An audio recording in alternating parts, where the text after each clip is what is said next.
stay here. Steve Moore, alcoholic. Steve. Good to be here. Thank you for that powerful introduction, Daniel. Always count on you to take it home. It's good to be here. I too would like to welcome everybody to the primary purpose group of Alcoholics Anonymous. So tonight is a panel, so it's a little different. My sobriety date is March 26, 1984. Member of the primary purpose group in Southern Pines. If you don't know where that's at and you just came out of a blackout, you're here. So welcome. We're glad you're here.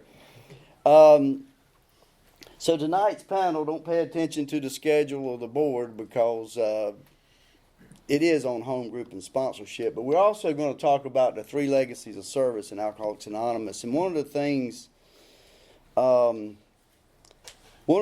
that people talk about is a three legacy group. And when I came in, like everything that people talked about was it was like a foreign language. And when they talk about a three legacy group, and I don't remember who made this thing for us. Do you remember? Made it a long time ago. They did a good job. But the three legacies are recovery, unity, and service. And one of the things I've learned is how to be recovered in Alcoholics Anonymous is to take the steps. The other thing I've learned in Alcoholics Anonymous is how to stay recovered is to continue living in the steps 10, 11, and 12. And you heard about freedom from bondage, the spring into action, and the district meeting. These are all areas of service that what I found is if I, once I'm recovered and sober a while, if I'll stay involved in the fellowship and stay involved as a member of Alcoholics Anonymous, I can continue to be recovered on a permanent basis. That's been my experience. And one of the things I think is important about recovery is that it's not a crapshoot, that God don't just look at some people and think they're going to get recovered or be recovered and others aren't. If we're having a hard time staying sober, I don't believe it's God that would be mad at me. I believe it would probably be either my action or lack of action that would contribute to not being recovered in Alcoholics Anonymous. The other thing, unity, so being recovered happens when I take these steps. And the unity and how I learn to get along with other people happens when I try to live by those traditions and practice them in my life, in my work life, certainly in the AA group life and family life, and anywhere that I'm having interaction with people. If I can just learn to get along with them and not control them and not try to be too demanding, then I can have some unity and some peace. And again, I think how that continues to help is getting outside of myself and trying to find a way to serve and give back to the community and give back to the people that I took advantage of. I got some water somewhere, but I don't know where. Is it on the floor? Let me grab it. I got cotton mouth. It's about as bad as I used to have when I was smoking dope. But you can't talk about smoking dope from the podium because this is an Alcoholics Anonymous meeting, so strike that from the records. But anyway, so my job was to talk about recovery. Now, of course, I wanted to talk about unity and service because I'm better at that than recovery. But I didn't really have a say-so in it because Halo put this thing together and, well, what she says kind of goes, apparently. But no, we agreed that I would talk about recovery. And, when I was thinking about this topic, I thought, now, it would be nice to stand up here and tell y'all some stuff you don't know about recovery or being recovered from alcoholism. And, if you're brand new, I might say something you've never heard, but if you've been here a while, you probably heard me say it 1,000 times because as far as I'm concerned, alcoholism hasn't changed. As far as I'm concerned, the program of recovery, as it's laid out in the book, it really hasn't changed. But throughout my recovery, there's different things that I do and that I have to do to continue to be recovered and try to grow spiritually.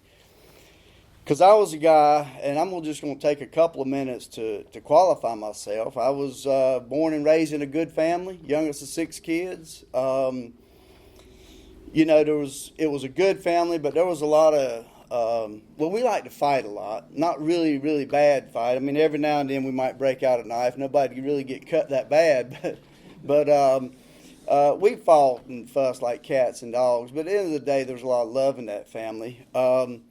I know one thing for sure. If all 6 of us kids, if we ever agreed on something, somebody did not understand the question. I can promise you that. I mean, somebody was confused with that.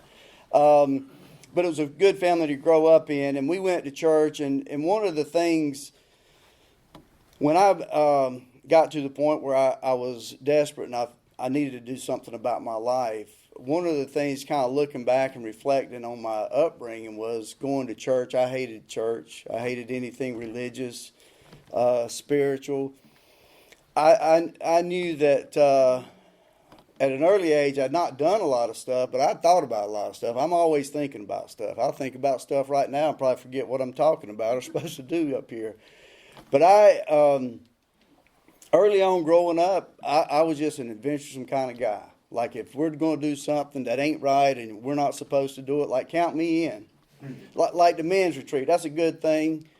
But if it's a men's retreat, count me out. I ain't going. I mean, I'm kidding about that. That's a joke. It's okay to laugh.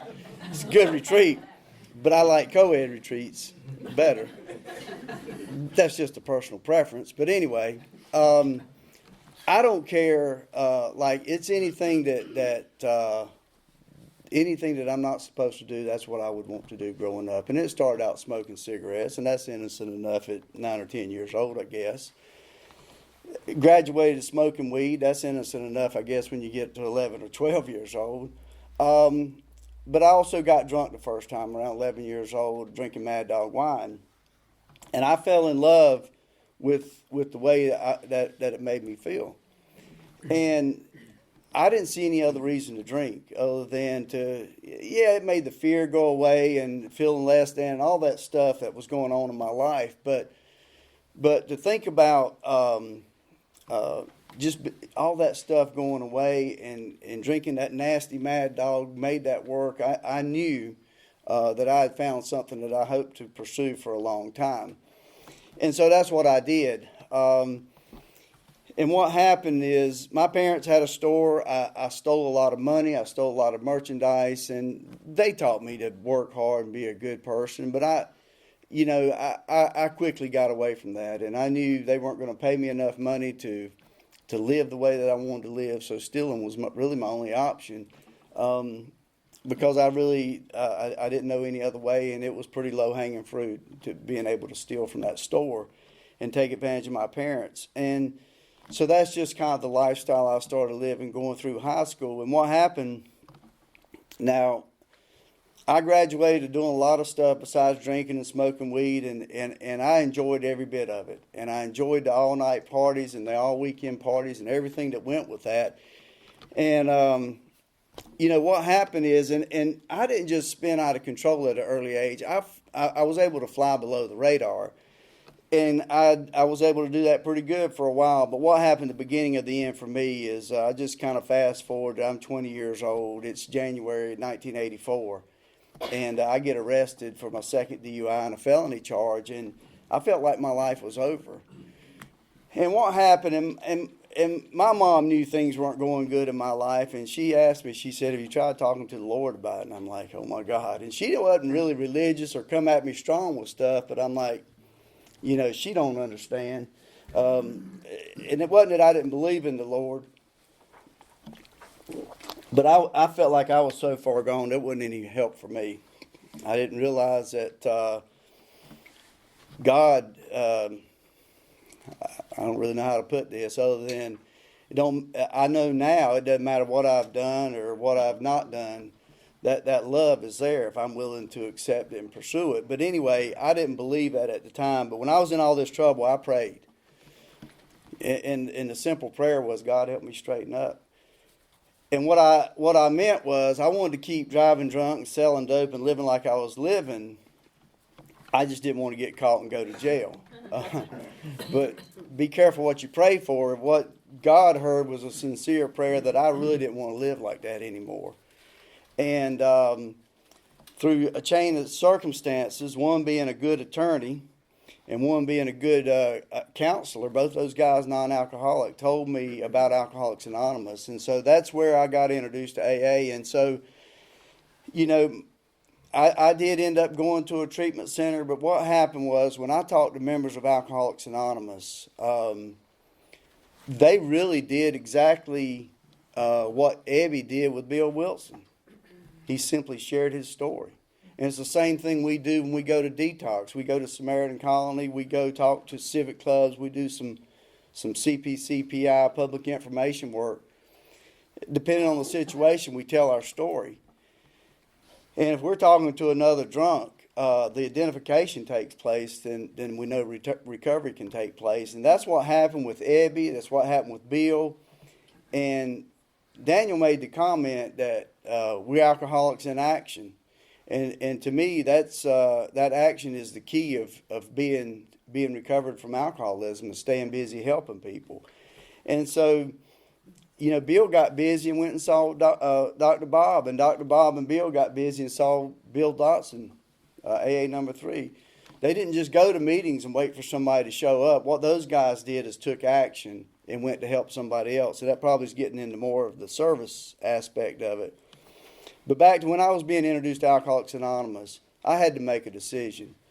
And it was a hard decision for a guy like me. I'm 20 years old. Yeah, I'm having some trouble drinking. The police are not being kind to me. But to think I need to sell out to Alcoholics Anonymous was a long shot. It was a stretch.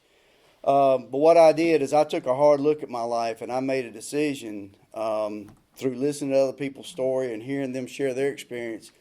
I made a decision that I thought I was an alcoholic. I thought that I was in trouble. And what happened at some level, and it was probably a pretty feeble level to start with, I surrendered. I said, you know, I don't know that I want to live by spiritual principles. I don't even know if it's possible. But I was willing to make it. I was willing to give it a shot. And I think through the surrender and through the desperation, it became obvious to me that I needed to do something. So what I did was I took those steps and I followed through with the steps. And there's a good writing in the back of AA Comes of Age. Dr. Tebow wrote an article. I think it was him. It was one of them, but it's in the very back in Appendices. But it says that an alcoholic, if we don't find some kind of spiritual solution within the first 6 months of our sobriety, there's a good chance we won't make it. And those were professional non-alcoholics writing that stuff. And for me, that connection with power greater than myself and trying to learn to live by some spiritual principles doesn't only happen in meetings. It happens because I sat down with another member of Alcoholics Anonymous, and I wrote an inventory, and I took some steps. And I was able to share everything in step 5 that I'd ever done.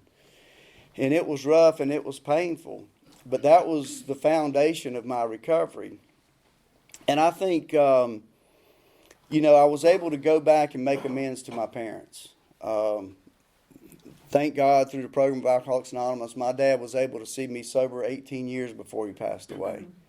My mom's 91 and a half. I remember that. I remind her of that. She's 91 and a half years old and still try to get up there and take her to lunch a couple of times a week. And I say that to say this, that because of Alcoholics Anonymous and being recovered from my alcoholism, I've been able to be a good son. I think I've been able to be a pretty good employer, hopefully a good friend, a good member of Alcoholics Anonymous. And part of that is living by those traditions, but I'll tell you, reality has not eluded me at different times in my sobriety.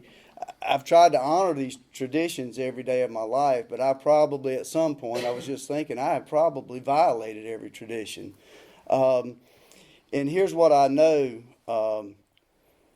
Living by some spiritual principles the very best I can, I've been able to be recovered permanently so far, a day at a time in Alcoholics Anonymous.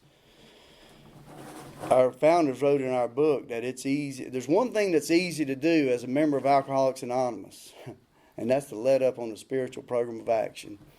And it says, if I do, I probably aren't going to stay sober, not going to stay sober, but I'll tell you, it's been my experience that I've let up on those spiritual program of action, and what happens is that dishonesty shows back up.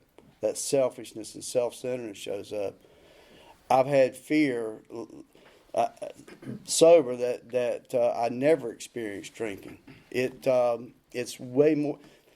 They say when we get sober, we feel better, and that's the truth. I felt fear better. I felt resentment better. I felt anger better. You know, I felt that dishonesty. My conscience was able to do, what are you doing? And the only way I've found to overcome that is to be 100% honest with my sponsor.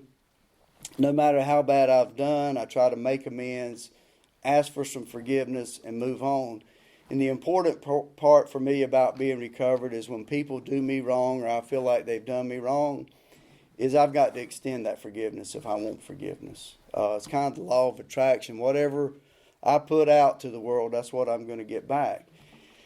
And so how to stay recovered for me is showing up early at the home group, being a member of the home group. If you're a home group member, you're going to find this funny, but really trying to give up control of everything in the home group. And if things don't go my way, don't worry about it. You know, we're still going to have meetings. We're going to still help some new people that come in. Halo hadn't given me the sign yet. She's our official timekeeper. That means I'm about done, I guess. I'm just going to wrap it up from a reading in the big book. And for me, the program of Alcoholics Anonymous boils down to this. And on page 84, they actually have condensed. So if I've gone through the first 9 steps and I've made amends and I've done that the best I can with a sponsor, I can actually live in 10, 11, and 12 and be free a day at a time if I want to. Or I can let up on that and not have the peace and the serenity that comes from trying to live by spiritual principles and trying to help people. But after the extravagant promises, they wrote, Step 10 suggests we continue to take personal inventory and continue to set right any new mistakes as we go along. It says we vigorously commence this way of living as we cleaned up the past. So that means I've made some amends and righted any wrongs that I've got. I've heard it said, and I ain't sure this is true though, but a lot of relapses, people that relapse or get drunk again, we want to analyze that to death sometimes. We don't think they aren't serious or they didn't do a good job inventory. Sometimes I think my experience working with people and my experience in my own life, not having the peace that I needed is because I wasn't willing to make amends. But it goes on to say that we entered the world of the Spirit. So my next function is to grow in understanding and effectiveness. It's not an overnight matter. It should continue for my lifetime. And what that means to me, the way it was explained, is I just need to try to live the best I can every day. The other thing I try to do when I read this book is make it personal. Like, they're not just writing about some knuckleheads in the early 30s. Do I find Steve Moore in these pages or not? But it goes on to say, I need to continue to watch for selfishness, dishonesty, resentment, and fear. And it says when these crop up, so not if they crop up. So if I'm, don't matter how spiritual I'm trying to live, I'm going to get wrapped around the axle sometimes. My job is to pray and ask God to remove them at once. I'm to discuss them with someone immediately and make amends quickly if I've harmed anybody. And this is really the theme of Alcoholics Anonymous. Bill Wilson said we meet frequently so newcomers can find a fellowship they crave. But I think to be permanently recovered in Alcoholics Anonymous a day at a time is this last sentence that they wrote. Maybe the last 2 sentences, but it says we resolutely turn my thoughts to someone I can help. So quit sitting around staring at my belly button, wondering what's wrong with me and whatever, and go help somebody. Maybe at least go pray for somebody. And then it just says love and tolerance of others is our code. And I'll even tell new people, man, during times we meet and taking the steps, go read pages 84 through 88, even if you hadn't written an inventory, because it really tells us how to get along with people. Within that, if I can live within those ideas, I can have the unity, and obviously I'm gonna be busy trying to help someone else. So appreciate the programs committee asking me to take a piece on this tonight. So who's next? Mathew's next on unity. Thanks.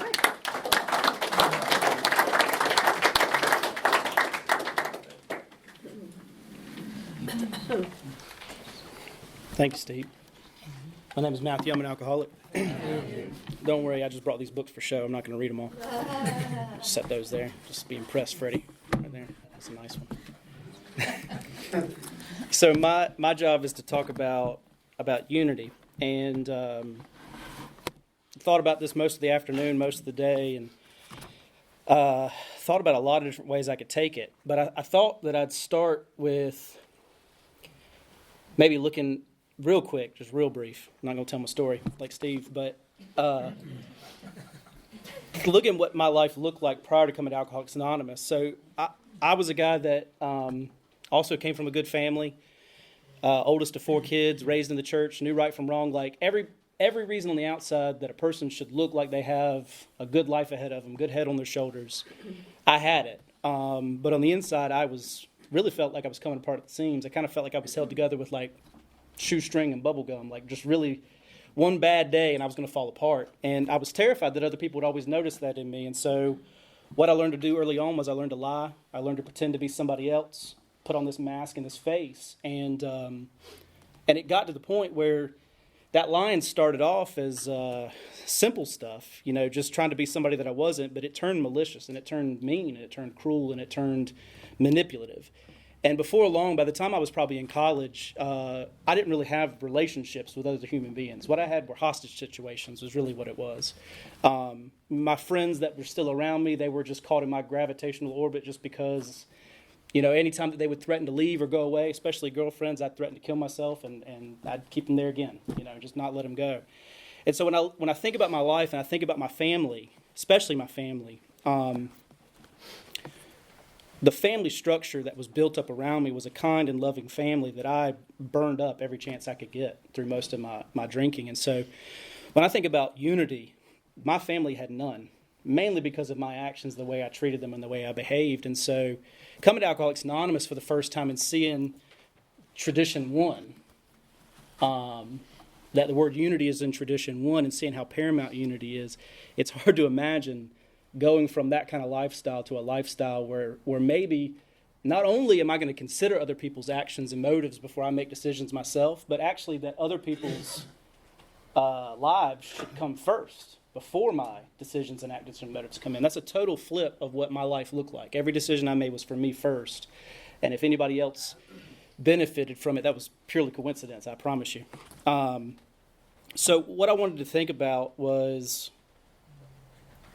the fact that unity, in Bill's mind, when he wrote the traditions, the idea behind writing the traditions was not that he sat down and heard the voice of God and wrote down these things from on high on stone tablets. Bill saw what other groups were dealing with and saw what the early AA groups were dealing with, and he wrote down on paper basically the things that they had come across that were common problems and common solutions that the fellowship had found. And his idea behind this was that if he could get these things down on paper and get these things in front of the groups, and the groups would approve these things and vote on these things, that they would help the groups maintain unity, because Bill and Bob, our co-founders, knew that they were not immortal. Bob was incredibly sick by this point, and so it's kind of the writing was on the wall that at some point Bill and Bob are going to have to pass off the scene, and the leadership of Alcoholics Anonymous is going to have to shift to someone else. And Bill and Bob's hopes were that it would shift to the fellowship of Alcoholics Anonymous. And the paramount thing to that is unity had to be maintained within the fellowship. Otherwise, what's the point anyhow? We'll tear ourselves to pieces. And so every one of those traditions up there deals in some way, shape, or form with unity, about building unity, about creating unity. We talk a lot about, in this group especially, about living these traditions and how if we live these traditions well, we'd probably have a better time in our lives. But really, if you read them the way that they're written, they are intended for the group initially. And those traditions, if I could practice all of those perfectly, I'd live in 8, 9, 10, 11 for the rest of my life. I'd never have to do another inventory ever again. I'd be perfect. Unfortunately, I'm not perfect. If our group could live perfectly in those, we'd never have to have another group inventory. We'd just come in on a Sunday in August, talk about how great we are, and go home. We'd never have any more problems after that. That's not the case. Come to a group inventory. But I did want to focus on the first 3 traditions, especially the first one, since it actually says the word unity in it. That's probably a good place to start. I wanted to read the long form of just the first tradition. It says, our AA experience has taught us that each member of Alcoholics Anonymous is a small part of a great whole. AA must continue, or most of us will surely die. Hence, our common welfare comes first. But individual welfare comes closely afterwards. And if you read the 12 and 12 and AA Comes of Age, which is a book that details AA's history, you may think when you listen to that, what does that mean? Individuals account for nothing. Like the AA group can just steamroll over any individual if it's for the group's best interests. And I think most of us coming to Alcoholics Anonymous realize that is clearly not the case. I don't think there's any fellowship out there that could try to claim the title of being more caring, loving, and doting on individual members, especially when we first get here. The welcome that hopefully you got when you walked into this group. The phone numbers and the car rides that people offered you when you first got here. The time that your sponsor took with you to sit down and read the book to you or take you through the steps. The amount of times that people have sent cards, called you, all those things. Like we care deeply about the individual. But we all realize as a result of that process that if we want that to continue for the next person, the person that's not here right now, our children, our grandchildren, the person that's across the street right now that has no idea that there's an AA meeting here, but they're dying of alcoholism. If we want that to continue for them also, AA's still got to be here for them too. And I've heard old-timers say before, and it may or may not be true, I don't know, I don't want to test it, that if AA went away tomorrow, probably a lot of us in this room that are sober could probably stay sober. We'd probably join other fellowships, we'd join churches, we'd join civic groups, we'd do whatever, and we might get by. But I know who wouldn't get by is the person that's not here yet. And we would certainly doom them to an alcoholic death from here on out. And when we think about that, if we skip down to tradition 3, we'll come back to 2. The only requirement for AA membership is the desire to stop drinking. That's an incredibly important thing for our unity. You may wonder if you're like me and you come in with dual diagnoses. I was alcoholic and Southern Baptist at the same time.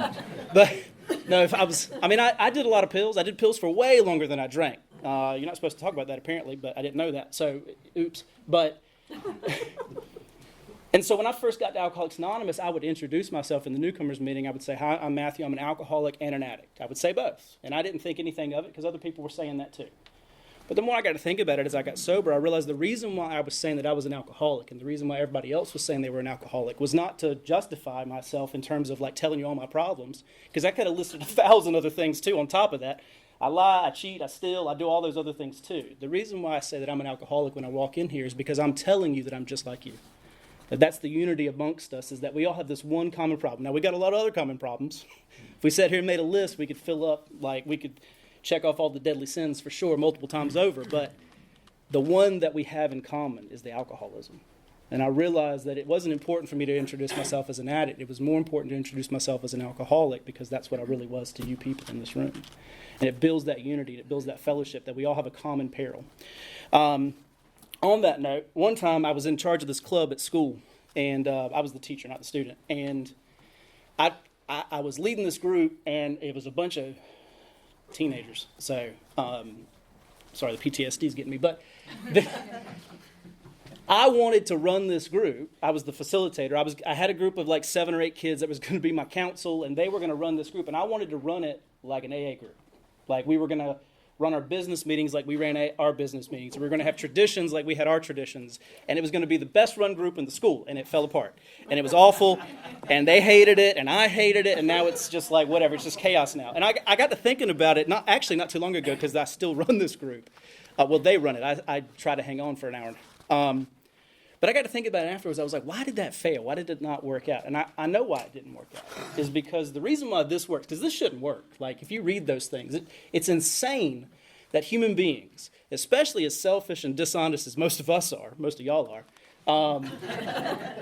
how in the world can we make that work? And the reason why that works for us and it doesn't work anywhere else is because our lives depend on it. Like, the reason why I followed those traditions and I did those steps is because I knew I was going to die if I didn't. And the reason why we keep coming back here every single week, the reason why we keep doing this, the reason why we give up time out of our lives to do these things for each other is because we'll die if we don't. And we know other people will die if they don't. So when we first come to Alcoholics Anonymous, we conform because we have to, because we know death is imminent if we don't. But we stay and keep doing it because we realize other people will have the same fate if we don't help them, like we were helped. And I just think that's a beautiful thing, and it makes me realize why we're so special and why this program is just absolutely God-given in my mind. And I love that when Bill talks about this in his writings, he always says that the traditions will keep us together and keep us alive for as long as he needs our services, is what it says. And I love that mentality, that thought of we'll continue to be here as long as he needs us. So, how am I doing on time? 2 minutes. 2 minutes? Okay, wonderful. That's plenty of time. So, two things. I want to read two things. One is out of A Comes of Age. So, in tradition 1, it talks about the reason. Most of the traditions come from fear. Shocking, I know, if you've done an inventory. Fear, evil and corroding thread, all that kind of stuff. But two of the one of the big fears that the early members of Alcoholics Anonymous had was they were afraid. They always compared it to this idea of like being in a sinking ship or being in a raft on a shipwreck, and that they were terrified that anybody was going to rock the ship and dump them all out into the ocean. They'd all drowned. And so there was two fears. They were afraid that people relapsing, would cause other people to slip and relapse. And there was just kind of this like specter of, like, oh my God, Freddie relapsed. Who's next? Well, I wasn't sitting next to him on Thursday. It's not me. Like it was contagious or something. And then the other thing, I know this is going to sound shocking, but in the 1950s, heeing and sheeing was going on. It was a little sketchy, but that it was. People were hooking up together, shacking up together like they still do now. We think that's a new thing. It's not. So those are their two big fears. They were afraid that when that happened, large numbers of people would get drunk. And what they found is as time went on, they didn't. Some people did, but not everybody. And so with all of these traditions, they all come from fear. They're a solution to fears we have. But it says here, and I love this in A Comes of Age, it says, but like other societies, we soon found that there were forces among us that could threaten us in ways alcohol and sex never could. These were the desires for power, for dominance, for glory, and for money. They were all the more dangerous because they were invariably powered by self-righteousness, self-justification, and destructive power of anger, usually masquerading as righteous indignation. Pride and fear and anger, those are the prime enemies of our common welfare. True brotherhood, harmony and love, fortified by clear insights and right practices, are the only answers. That's what these are. And the purpose of A's traditions is to bring those forces to the top and keep them there. Only then can our common welfare be served, and only then can A's unity become paramount. So the solution to those problems, my sponsor likes to tell me a lot, that I can't practice a negative. I can't practice being not dishonest. I can't practice not stealing from people. That's difficult to do, but I can practice the opposite. I can practice being honest, telling the truth. Instead of hating people all the time and being miserable, I can practice trying to love somebody instead. It's really hard to not be those things because those are our natures.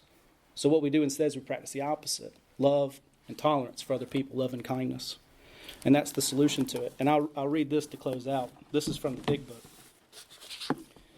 It's on page 161, A Vision for You. I never got what the titles of some of these things were. I just listened to them and they were it was like just words. I didn't understand what they meant, but a vision for you, it's beautiful. This is the vision for your life in Alcoholics Anonymous. I love that idea. But it says, life among Alcoholics Anonymous is more than attending gatherings and visiting hospitals, cleaning up old scrapes, helping to settle family differences, explaining the disinherited son to irate parents, lending money and securing jobs for each other when justified. These are everyday occurrences. No one is too discredited or has sunk too low to be welcomed cordially if they mean business. Social distinctions and petty rivalries and jealousies, these are laughed out of countenance. Being wrecked in the same vessel, being restored and united under one God, with hearts and minds attuned to the welfare of others, the things which matter so much to some people no longer signify much to us. How could they?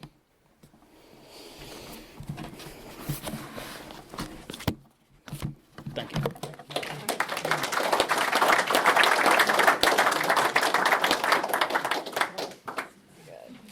I'm Haley. I'm an alcoholic. And I will wrap us up with service. And Steve said I orchestrated this, but I did so I would go last and I could do less work than both of them. So I'll try to fit this in a couple minutes. So I was, pre-AA when I was drinking, I was someone that just never thought about other people. Aside from my drinking issue, I was a blackout drinker for, pretty much since I started drinking before going into high school. Tried everything I could to try and tame that and become a social drinker, which didn't work. But on top of all of that, I was just such a, self-centered, selfish person. If someone did something I didn't like or said something, about the way I lived my life and I didn't like it, I would just simply not talk to you again. And I never thought, like, a day in my life probably how to make something better for someone else. So when I come into AA, it is just foreign to me that people with long-term sobriety stuck around, like Mathew was talking about. They were still in AA, and I'm thinking, like, don't you have better things to do? Why are you here? It just really didn't compute in my mind. But then by going through the steps, having that spiritual awakening, I was able to see that, we're here because our primary aim and our primary purpose is to help carry that message to still sick and suffering alcoholics. And I struggled with that, as I was working the steps, and I had a very service-oriented sponsor who would always bring it back to whether it was a family member, AA-related. She would always ask me, like, how can I be of service in this situation? And I never wanted to hear it. I just wanted to complain and have that self-pity. But she encouraged me to really get involved in service work as early as I could, and that looked like taking meetings into detox when I went through the steps and was able to, and that looked like joining a home group, even though I dragged my feet and I thought I don't really need a home group, I just don't think that's necessary, but I finally joined one, and in my experience that, just really helps facilitate so much opportunity to carry that message, and like was shared, ideally when I get through the steps, I stop coming to meetings to, vent or do whatever I feel like I need to do, and I can come and really focus on sharing my experience, strength, and hope, and meeting newcomers, and being present so I can see the same faces or, continue to meet newcomers in those meetings. I lost my train of thought. But yeah, so ideally that's what starts to take place, and that can happen in a home group. And so I started joining committee meetings. I would sit in on business meetings and committees, and I learned that, AA service is the small and the big things that help us reach those who are still suffering, and that can look like the gas money that I used to go pick up a newcomer for a meeting, or a cup of coffee I buy someone. It doesn't have to be these extravagant things always, which is kind of, I'm a all or nothing type of person, so I like to think I have to do these big things all the time or it doesn't count. But it's getting here early to greet new people at the door. So I started to kind of learn that and, learn what it means to carry that primary aim. And through joining a home group and joining a 3 legacy group, it opened up the world of service to me. And, that's pamphlets, CPI work, the cooperation with professional communities and public information. I always trip over that one. That we, can talk to lawyers and doctors and do CIT training with, law enforcement professionals to, maybe we're not directly connected to those suffering alcoholics, but they probably encounter them all the time, and how can we facilitate that message so they know that there's a resource for these people. And it's, in my experience, it was through joining a home group that I learned how to do those things and learned, how to get involved and why I should even do that to begin with, because I still have to work on it. I still think, why do I have to do this, And I just always remember, now I enjoy it, but I always remember just wondering, those first few months of joining AA, I'm sitting there like, but I need help. Why are you telling me to go help someone else? Like, I'm the one that I'm telling you I need help. So I just truly, I struggled in the beginning. And that has looked like serving as a group secretary, taking a commitment within the home group to chair a committee meeting. And, I also have been told and learned that this service generally will ask us to sacrifice our time and sometimes money. And it's not going to be convenient a lot of the time. I'm not going to want to go help take someone into detox that's drunk and is asking for help when I'm about to eat dinner on a Friday night. Like, that's just never going to be the most appealing option. But I do it because, like Steve and Mathew said, if I don't, I know that I either am going to suffer and I'm not going to be there to help pass that message on to someone else. And when I get involved in that service, I can help close that triangle and hopefully help someone else have that base of recovery. And of course, that's through sponsorship too. And just so many variety. I could just ramble probably and still miss a lot of, what service opportunities we have. But I'll just read a little piece out of AA Comes of Age, and they go through, our services involve meeting places, hospital cooperation, intergroup offices, pamphlets, books, committees, delegates, trustees, conferences, all this stuff. And it says that such services are utterly necessary to AA's existence and growth. Yearning for simplicity, we often wonder if we could not do away with many of AA's present services. Wouldn't it be wonderful to have no bother, no politics, no expense, and no responsibility? But this is only a dream about simplicity. It would not be simplicity, in fact. Without its essential services, AA would soon become a formless, confused, and irresponsible anarchy. And so that's a good reminder for myself when I'm thinking, are we too organized? Are we trying to do, is it the home group I'm involved with trying to add another service that, do we really need it or not? And then I can bring it back to, if it's truly a service that's needed and it's going to help carry that message to another suffering alcoholic, then, even though we ought not to be organized, like it's valid to put a committee and some structure in there. And like everyone else said, my experience is that when I focus on that and I have my own recovery as a base and I can practice the traditions, that I'm properly armed to successfully carry that message and hopefully help someone else begin the base of their own recovery. So I'll end with that, and we have a few minutes for questions.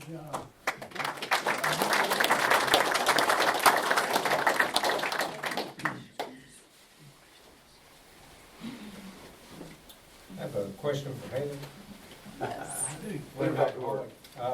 What service opportunity do you think provides you the greatest sense of satisfaction in your recovery, and why? I think first and foremost it would be sponsoring other women and taking them through the big book and the 12 steps, and then the second would be carrying meetings into detox, which is something I've been involved in for really since the start.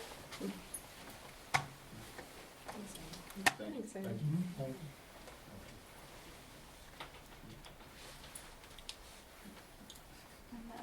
I guess I should have stayed up here. Any other questions?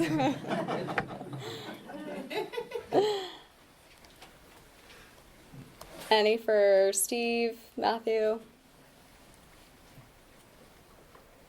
Len has another one. For Steve, with recovery, is there a single most important aspect that you concentrate on a daily basis that keeps your recovery strong? Is that a trick question?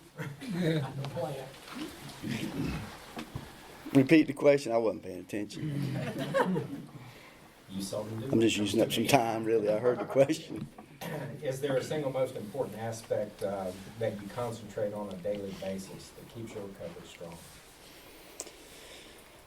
That's a good question. I think for me, I try to do what the book says. As soon as I'm conscious that I woke up another day, is to thank God for another day of sobriety, another day of freedom. And first thing in the morning, I try to ask for help, and I try to remember some other people in prayer and ask for help for them. But I think it's important also, like they wrote in our book, to ask for help for ourselves if other people are going to be helped. And a lot of people need prayer, and that's probably the focus. Now, I try to carry that throughout the day. Some days are better than others, but I think if I had to, I don't know that really, because the prayers are no good if I don't show up and go help somebody. So I've got to put some action behind those prayers. So I guess it goes down to faith without works leaves me a dead person. Thanks. Thanks, Steve. You got one for me, Lynn? Actually, Matthew, I do not. Read it like I wrote it.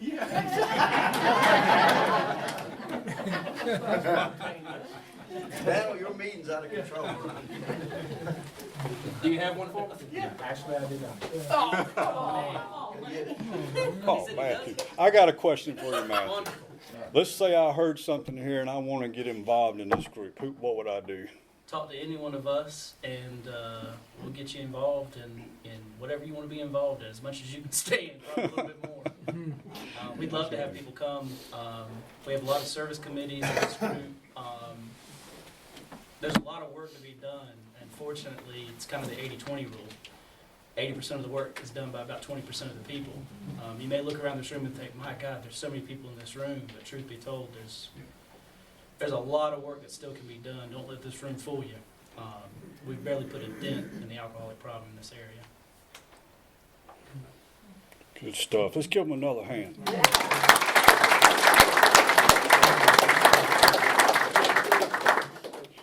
Okay, we'll close with the Lord's Prayer, and I think we can just stand up in the rows and lock up.